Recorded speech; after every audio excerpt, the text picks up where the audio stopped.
l'été de toute notre chaleur.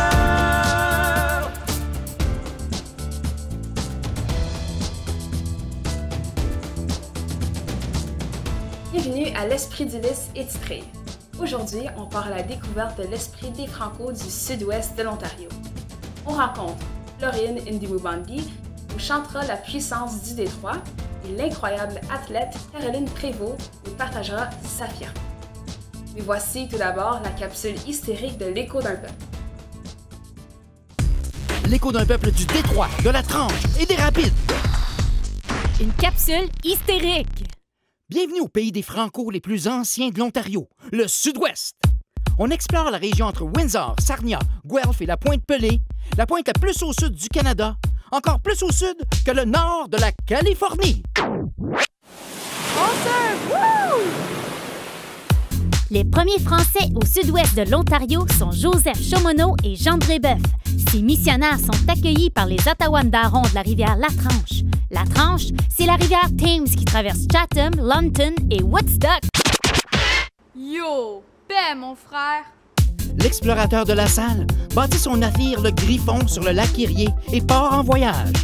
Il nomme Détroit, la rivière qui jonche Windsor. Il nomme le lac Sainte-Claire, qui borde Pointe-aux-Roches et Grande-Pointe. Et il nomme les Rapides, ce qui deviendra Sarnia. Puis en revenant, il a coulé son bateau. Plouf! Les marchands de fourrure de Montréal fondent la colonie de Détroit-Windsor. Ils sont dirigés par les Lamotte-Cadillac, Antoine et Marie-Thérèse qui n'a que 21 ans. Les plus anciennes familles franco d'Ontario habitent le sud-ouest depuis 1701. Et on y mange encore du rhum musqué. C'est à la paroisse L'Assomption, à Windsor, que les demoiselles Adémar et Papineau ouvrent la première école de tout l'Ontario. Oh non! Plein de jeunes familles du Québec viennent cultiver les terres de Belle-Rivière, Saint-Joachim, du Cric-à-Jeannette et de Pincourt. Le sud-ouest de l'Ontario est surnommé le Jardin du Canada. Hey, Tomatos! Non, potatoes! Les Franco du Sud-Ouest ont toujours lutté pour étudier en français. Dans le temps du règlement 17, ils font une émeute à Fort City. Et Gustave Lacasse anime une manifestation dans un champ à Belle-Rivière. Qu'on leur lance des tomates! Dans les années 70, des jeunes franco de partout en Ontario organisent des walk-outs pour avoir une école secondaire française. On sort pour Windsor! Aujourd'hui, les héritiers des Lamotte-Cadillac continuent à affirmer leur fierté grâce à Radio-Canada et grâce aux journaux L'Action et Le Rempart. Extra! Extra! Le sud-ouest de l'Ontario nous a donné des franco-ontariens passionnés, tels l'ancien premier ministre du Canada Paul Martin, la vidéaste Caroline Léal d'origine uruguayenne, l'écrivain Paul-François Sylvestre, ainsi que la grande championne nationale et mondiale de plein de sports, Caroline Prévost. Wow! C'est ici qu'ont grandi l'homme de théâtre Dylan Orr, la chanteuse Florine Ndimubandi, le portraitiste Bernard Poulain, l'éclairagiste Chantal Labonté, ainsi que le lutteur olympique David Tremblay de Pointe-aux-Roches, qui a grandi dans un champ de tomates. Tomatos! Salut aux Franco du sud-ouest de l'Ontario!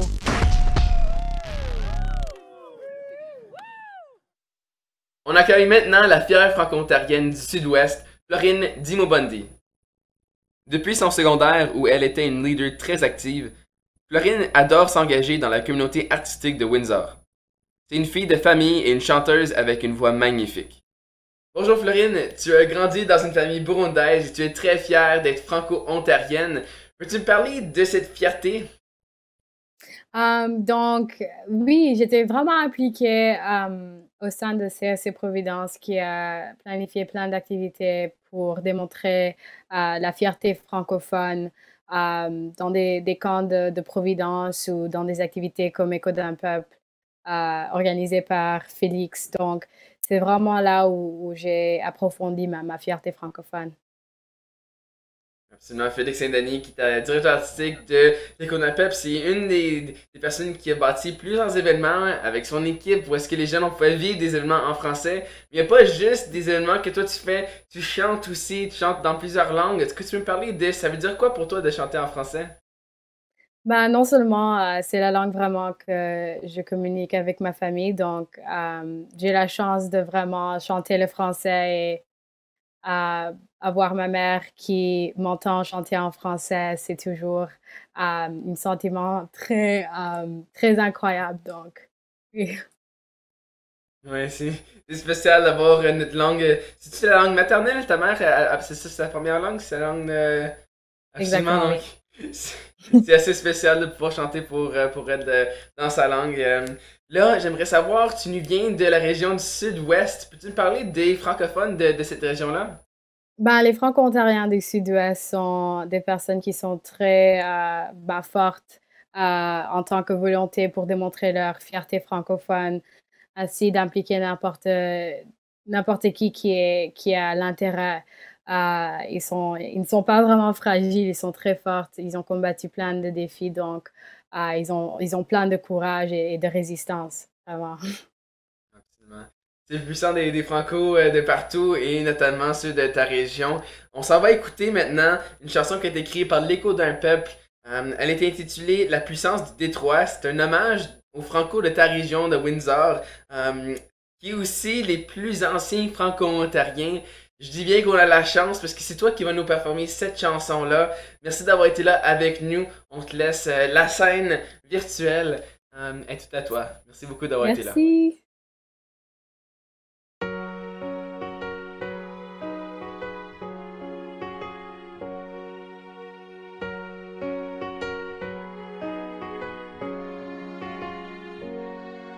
Comme un poirier venu de France, enraciné bien fort ici, je surmonte en toute puissance le froid, l'hiver et ses défis. La pointe pelée au lac Sainte-Claire, force clandestine du chemin du fer, membre d'une famille tricentenaire, je crois ici et j'en suis fière. Vive la résistance et la joie, puissance de mes ancêtres en moi, d'une rive à l'autre et avec toi, on fait déborder le détroit.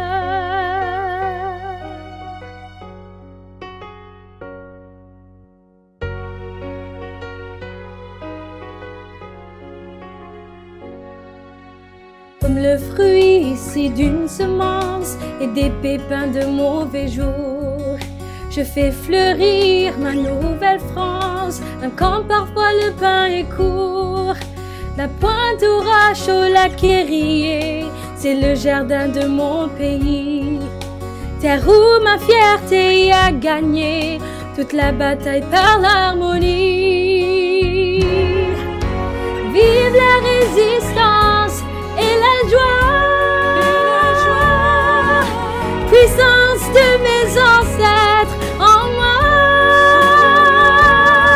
d'une rive à l'autre et avec toi, on fait déborder le détroit.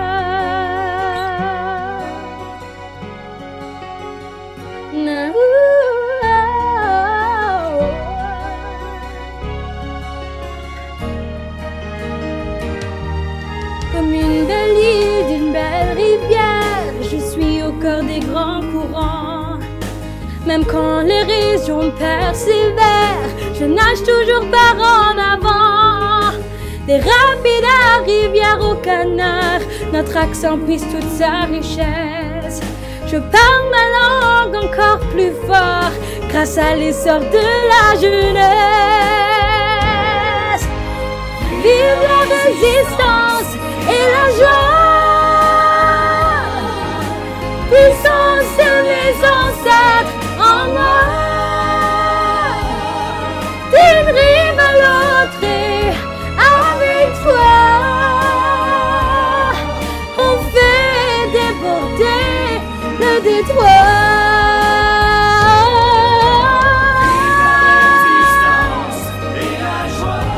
Et la joie.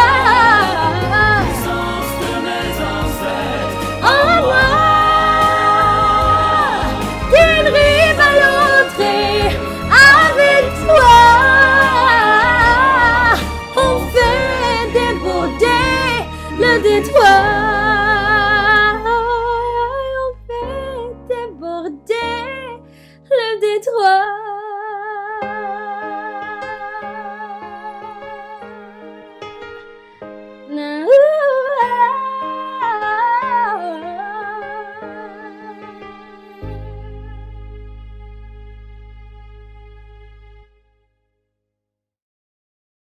On poursuit avec une invitée incroyable. C'est l'athlète Caroline Prévost. Caroline a représenté le Canada dans 3 disciplines différentes.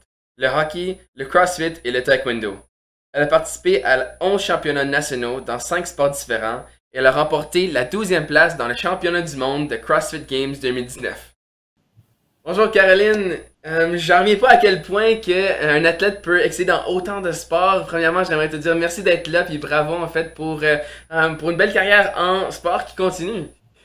Merci beaucoup. Je serais vraiment content de te parler. Caroline, tout comme dans plusieurs sports, la culture franco-ontarienne a toujours eu la première place pour toi dans ton cœur. Pourquoi est-ce que la culture franco-ontarienne est tellement importante pour toi? Pour moi, c'est la plus grande influence que j'ai eue lorsque j'étais ado, puis juste dans ma jeunesse, c'était mes parents. Ils ont déménagé de Montréal peut-être à l'âge de 20-25 ans. Et puis moi, j'ai été née à Sarnia, en Ontario. Puis on était élevés en français, moi puis mes sœurs. Tout ce qui était à la maison, à l'école, c'était en français. J'ai appris l'anglais vraiment juste à l'extérieur avec des amis. Ma mère était animatrice culturelle dans toutes les écoles, pas mal toutes les écoles franco-ontariennes, dans le sud-ouest de l'Ontario. Donc, j'ai été exposée à des spectacles, différents artistes franco-ontariens, des émissions de télévision francophones. Puis mon père et ma mère, les deux, ils faisaient partie du Club Joliette, qui est un centre communautaire francophone à Sarnia, où il y a beaucoup de spectacles et plein d'activités culturelles.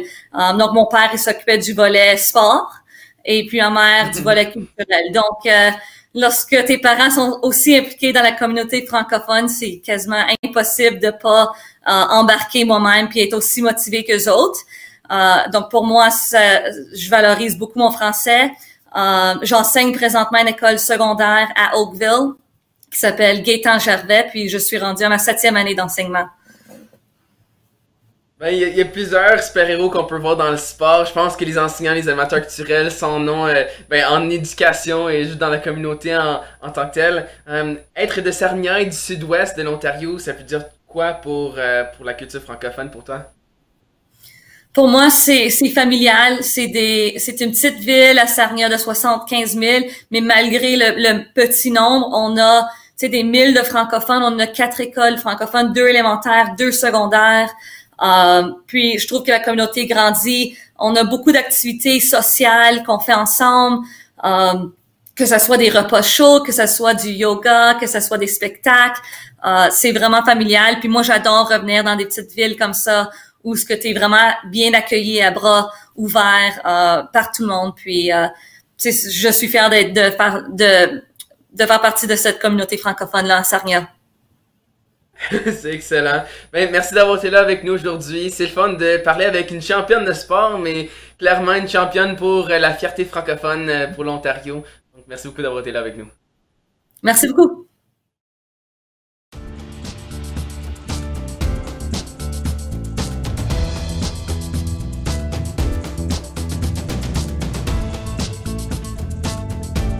C'était l'Esprit d'Ulysse titré au sud-ouest de l'Ontario.